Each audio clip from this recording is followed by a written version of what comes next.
ችግር በደረሰባችሁ ጊዜ ሰውን ተስፋ አታድርጉት። ማንን አስቡ ነው? ወደ ሰማይ ተስፋ አድርጉ። አሁን አንድ ችግር ሲገጥማችሁ ምንድነው የምታደርጉት? የምሬን ነው የምነግራችሁ።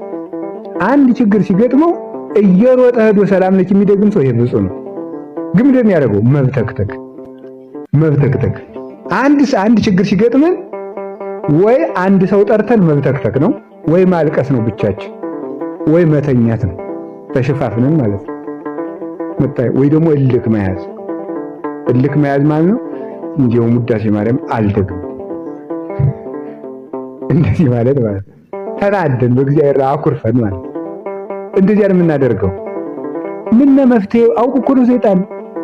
አሁን ዝም ብለን ሀነን እንዴት ነው ወንድሜ ምንድነው ነገሩ ህሊና እየወጣ እየወረደ እንዴት ብሎ ነው የሚጸልየኝ ያስብለናል ሰይጣን። ራሱ እኮ ህሊናችን የሚሰበስበው ጸሎቱ ነው። እውነቴን ነው የምነግራችሁ ማለት ነው። ስለዚህ ምን ለማለት ፈልጌ ነው? መጸለይ በራሱ ሸክምን ያቀላል። ሰው አክፍቶብን ከሆነ ለከፋብን ሰው ልብ ይሰጠዋል። ሰው ለምሳሌ ሰው ሲጣላ የተጣላውን ሰው ለ7 ቀን ክርስትና ስሙን እያነሳ የሚጸልይ ሰው አለ? አሁን የለም። እየጸለይንበት ደግሞ መሆን እኮ የለበትም። እንደዚያ ከሆነ ጸሎቱ ተመልሶ እኛን ነው የሚወገን። ግን ሰላም ለኪ ደግሞ ጸሎታ ለማርያም ወስደታ ብንል ክፉ ያሰበው ሰው ተመልሶ ከኛ ጋር ልብ ይፈጥራል። እኛ ግን አንጸልይም። ዝም ብለን ቁጭ ብለን እኮ ምን እንደበደው መፍትሄው እጃችን ላይ ያለ ማለት ነው።